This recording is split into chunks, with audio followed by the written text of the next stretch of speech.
Calendar 376, Mr. Perry, an act to amend the judiciary law.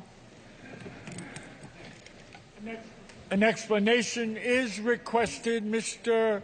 Perry. Members, we are on debate. Shh. We're going to need a little peace and quiet in the building. Shh. Thank you. Thank you, Mr. Speaker. Hold on 1 minute. On a motion by Mr. Perry, the Senate bill is before the House. The Senate bill is advanced. Mr. Perry, you may proceed. Thank you, Mr. Speaker. This bill would create a new commission on prosecutorial conduct to review and make determinations on complaints of prosecutorial misconduct in New York State. The commission is modeled and closely tracks the law that established the State Commission on Judicial Conduct. The commission would consist of 11 members appointed, 2 by the governor, 2 by the president of the Senate, 1 by the minority leader of the Senate, 2 by the Speaker of the Assembly, 1 by the minority leader of the Assembly, and 3 by the Chief Judge of the Court of Appeal, 1 Justice of the Appellate Division, and 2 judges of courts other than the Court of Appeals. Mr. Speaker, last week New York took a giant step towards real criminal justice reform when this bill passed the Senate by a vote of 45 to 12. All America is watching today.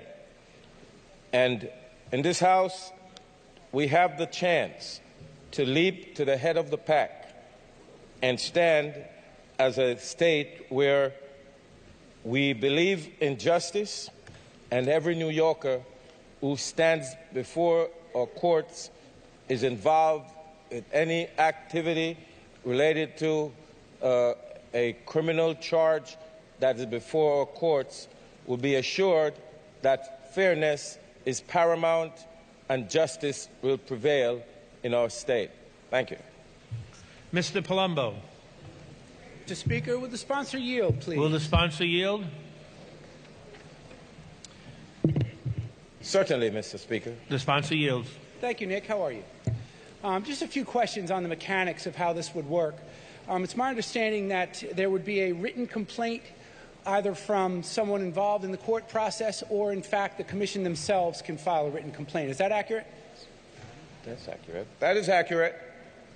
And then the subject of the complaint would be provided an opportunity to give a written reply and ultimately present some evidence, if necessary, possibly even at a hearing, to the Commission in order to defend their position. Is that accurate as well?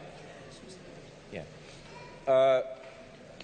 The complaint, once received, could be reviewed and dismissed without any further action. But if it's found to be of substance, there will ensue an investigation. Understood. And once they pursue that investigation, then the respondent would have to actually provide some answers. They couldn't take the fifth necessarily. Is that fair to say? The respondent?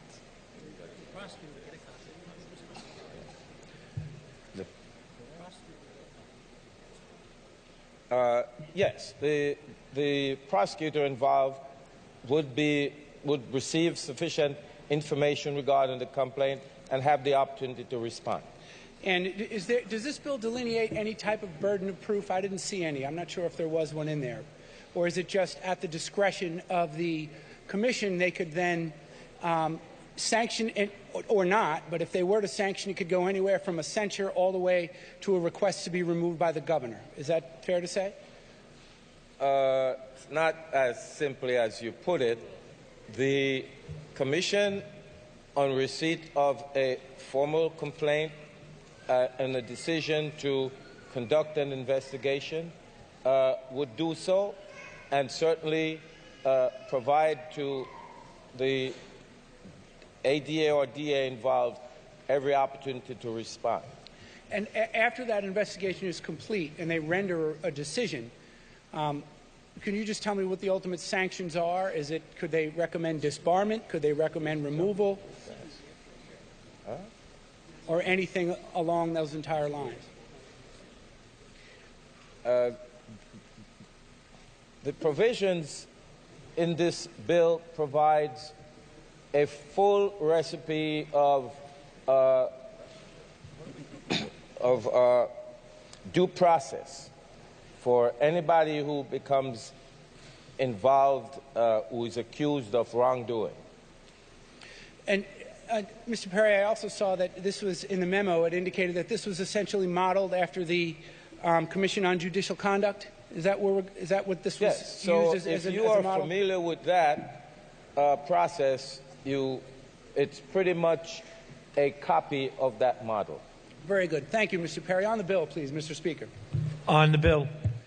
Thank you very much. And I really just wanted to cut to the chase that some of you folks have seen that there is some opposition and severe opposition, strong opposition from the District Attorneys Association. And I think that the reason is somewhat obvious because the Commission on Judicial Conduct is ultimately to review the conduct of judges, obviously. But our judiciary is not a party. You can't grieve a judge. There's really no oversight over the judiciary other than that particular body, which is appropriate. However, when you're a party in the criminal justice system, when you're either the prosecution or defense attorney, you have a number of remedies against each other for misconduct, one of them being a grievance. And this commission is actually just another grievance committee. And the process, and the reason I'd asked the sponsor about the way that this goes about, is identical to a grievance. A lawyer gets grieved, they have an opportunity to respond, then there's usually a reply, additional evidence may be submitted, and then the grievance committee renders a decision, up to and including a recommendation to the appellate division to remove their license and disbar them, suspend them, censure them, or otherwise. So this is really just creating one more layer, and it's actually very specific to prosecutors. And the problem with it is that we now have a body that is not like a grievance committee, which I believe is appointed by the administrative judge and a bar association. We have a body that's appointed by politicians that's going to oversee potential prosecutorial misconduct. And that's not a bad thing to always make sure that prosecutors are held to a higher standard, because they need to be, because they have tremendous power, and I think we all agree with that. But if you look at the checks and balances, and I just made a couple quick notes before, other than an appeal, and many of these issues regarding Brady material, it doesn't become known, which is exculpatory material. Many people don't know it until long after the conviction that it would come out. And then you have 440 motions, post-sentencing motions you could make. The Attorney General can investigate. I'm just thinking of examples like the DNA project with Robert Shapiro. Many, many, many years later, they were exonerating folks. An Inspector General. The list kind of goes on, but I think the biggest concern with this particular commission is, again, it's more of a political animal, but it's not something that is very specific to a limited area or a limited body that can't really be overseen, such as the judiciary. Again, you can't grieve a judge. So we need to have a body and commission that can oversee inappropriate conduct. As a lawyer and as a prosecutor, they certainly have many, many remedies, and as a result, I will be voting in the negative, and I urge my colleagues to do the same. Thank you. Mr. Montesano. Thank you, Mr. Speaker. On the bill. On the bill. Thank you. You know, this is the type of bill that kind of puts me in the middle of things, having been a former law enforcement officer. And, you know, you watch these things develop over the years, but I want to thank the sponsor for this bill, and I'm happy to be a co-sponsor on this bill with him, because this type of bill and the legislation that ensues from it is well overdue. We've seen in the past couple of years, especially down home in Nassau and Suffolk, some problems in cases where people charged with murder and other serious offenses had to have their cases dismissed because of misconduct committed by the district attorneys. There was a couple of cases last year in Suffolk County where people that committed serious crimes walked out the door because of misconduct by district attorneys, and they had to be sanctioned by the judges, and eventually they lost their jobs. But other than that, there's no recourse against them. District attorneys have the most unfettered power in our state. and actually throughout the country. And they have full immunity from anything that they do. And people pay a very expensive price when there's misconduct on behalf of prosecutors. The state of New York has paid hundreds of millions of dollars in the last several years because of their misconduct. The Innocence Project has gotten a number of people out of jail that was serving life sentences or very long jail sentences because of the misconduct by prosecutors. So trying to say that they have to, while they should enjoy certain protections because of the nature of the work they do, they shouldn't escape the liability for their misconduct. So I think this commission is well thought out. It's something that have to be worked through. But I think everybody has to be put on notice that everybody, is answerable to the law. And because you're a prosecutor, it doesn't let you get to be able to trample people's rights. There's certain discovery that people are entitled to that's been intentionally withheld. There's evidence that's been withheld. And this has been proven in legal proceedings. So I would encourage my colleagues to vote on this bill. It's long overdue, and it's necessary. And I'll be voting in the affirmative. Thank you. Read the last section.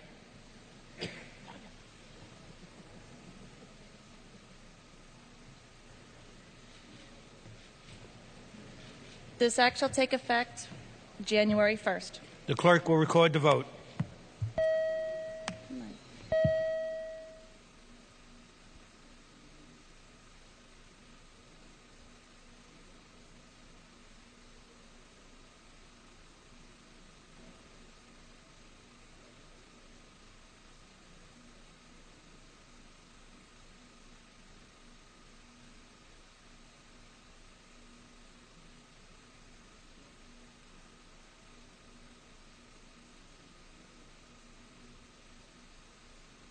Mr. Perry to explain his vote.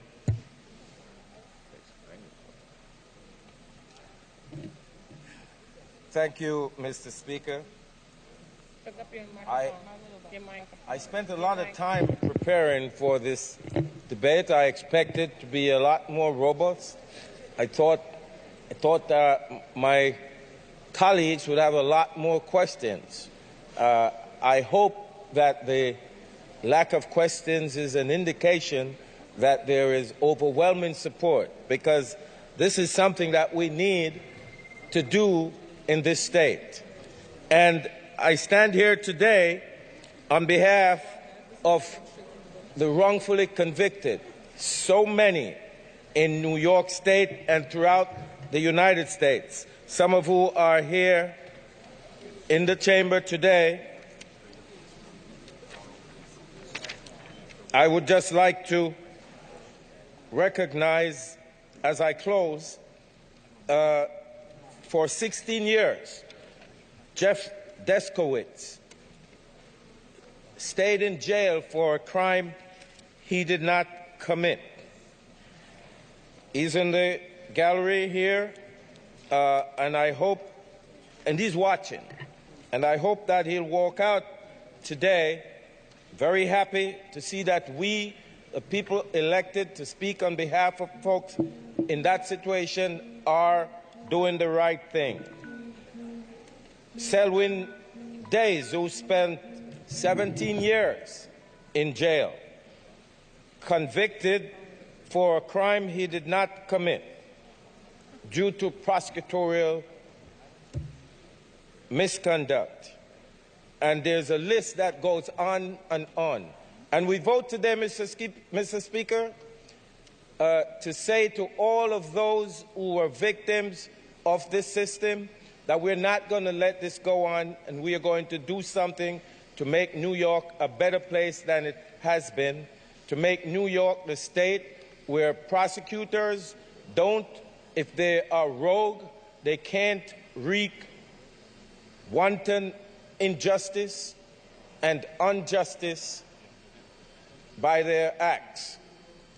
I withdraw my request, Mr. Speaker, and I vote in the affirmative.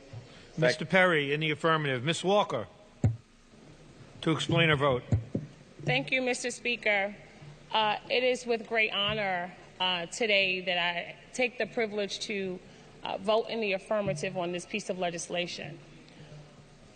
in many instances, my district was ground zero to a number of incidences where people had to be exonerated. A number of them occurred in the Ocean Hill, Brownsville section of my neighborhood. And it's not uncommon for me to have people who come into my office who said that they've done 27 years and they were wrongfully convicted. And what life is like in order to try to put back the pieces after having lost 27 years of your life. A lot of people talk about the Innocence Project and other DNA-based techniques in order to reverse the tide. But what happens when your testimony, when your conviction, your wrongful conviction is based on testimony? Sometimes those situations are not as clear. And there are a number of groups throughout the state of New York who have been working on these things, and I honor all of the great work that they do today. I also want to honor Jeff, who is someone that I did get a chance to meet many years ago, but who is also a Pace Law School student.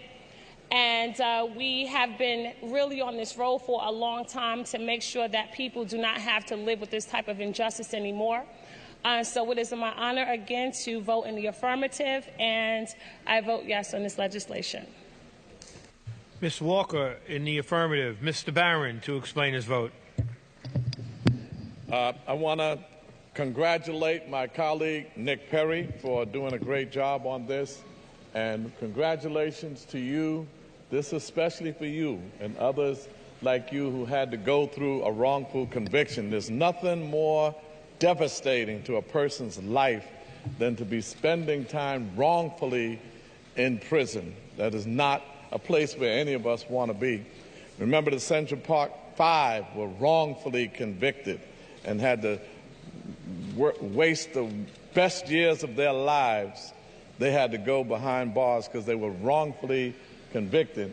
So when we pay people to prosecute people on behalf of the people of the state, for them to become the ones that's the problem and not the people that they wrongfully convicted is unacceptable and unconscionable. And it is time for us to have this kind of commission to hold them accountable.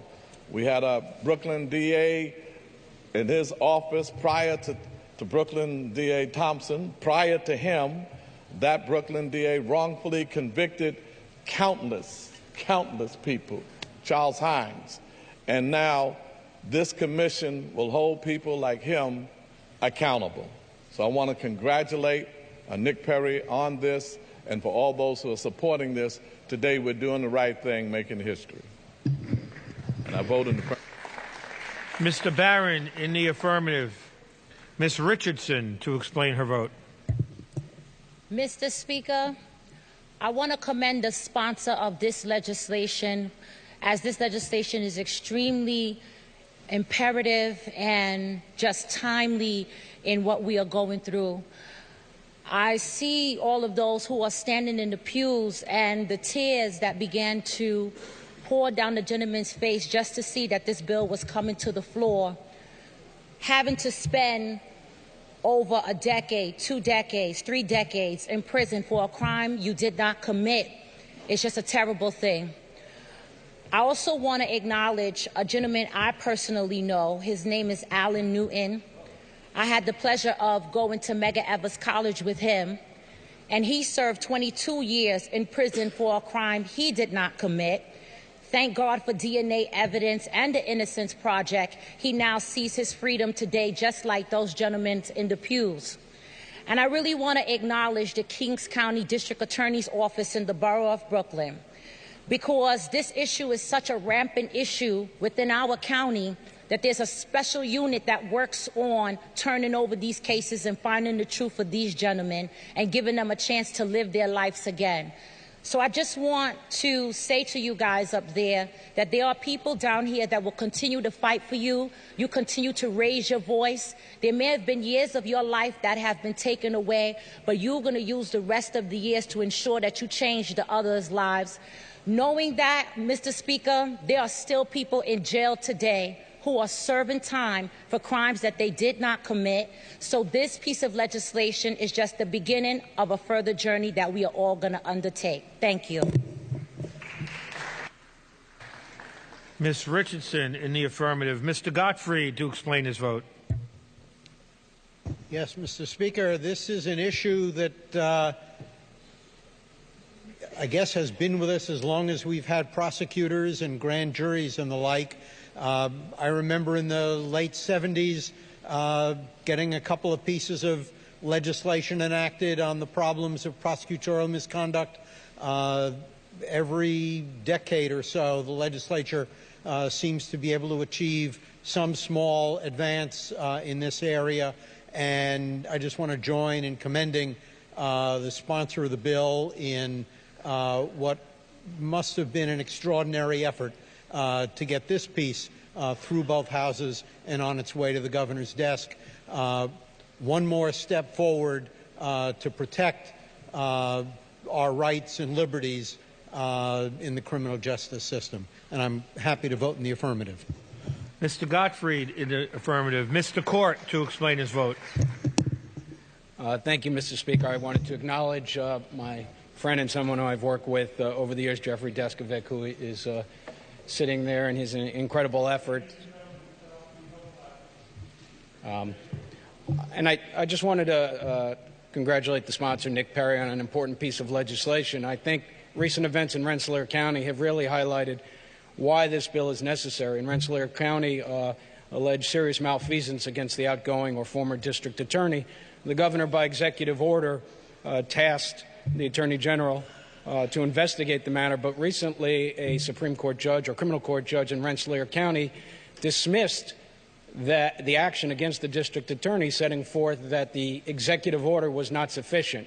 Now, the governor could set forth a new executive order, change the executive order, but I think what happened in Rensselaer County, with one judge in particular dismissing that case, shows that the powers that exist under the state constitution only by executive order are insufficient to deal with alleged abuse by prosecutors throughout the state. What's necessary is a bill like this, and let us understand that normal attorneys, civil practice, who engage in alleged malfeasance, they're only bar committees or grievance committees with few with any investigatory powers, none with subpoena power. So if you think existing protocols are in place that can deal with district attorneys, that's inaccurate. What we need is legislation like this, and I'm thankful that Nick Perry brought this bill forth, and I withdraw my request and vote in the affirmative. Mr. Court in the affirmative. Mr. Albin to explain his vote. Thank you, Mr. Speaker. I am pleased to join those who support this legislation.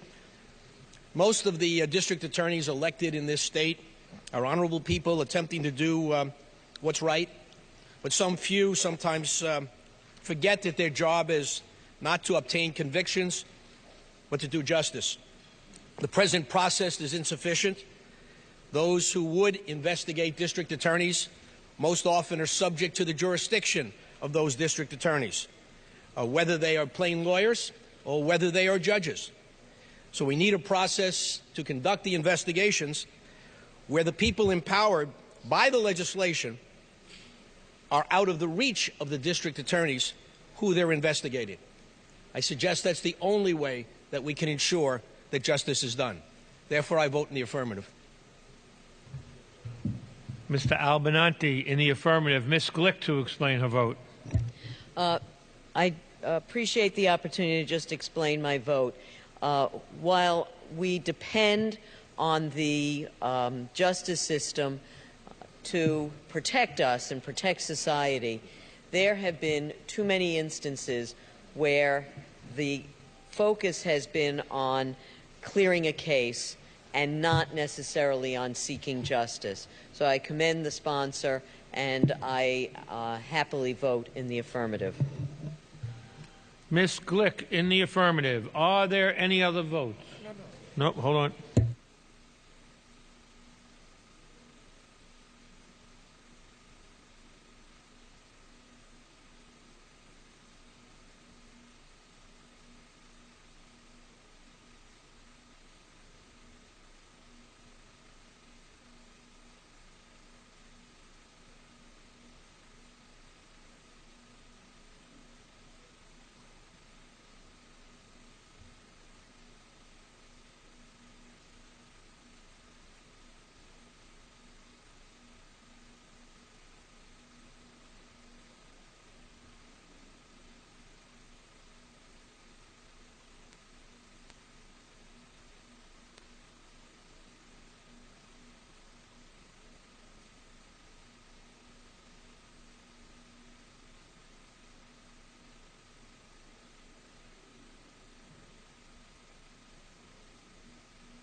Are there any other votes? Announce the results. Ayes 86, noes 35. The bill is passed. Mr. Morelli. Thank you, ladies and gentlemen.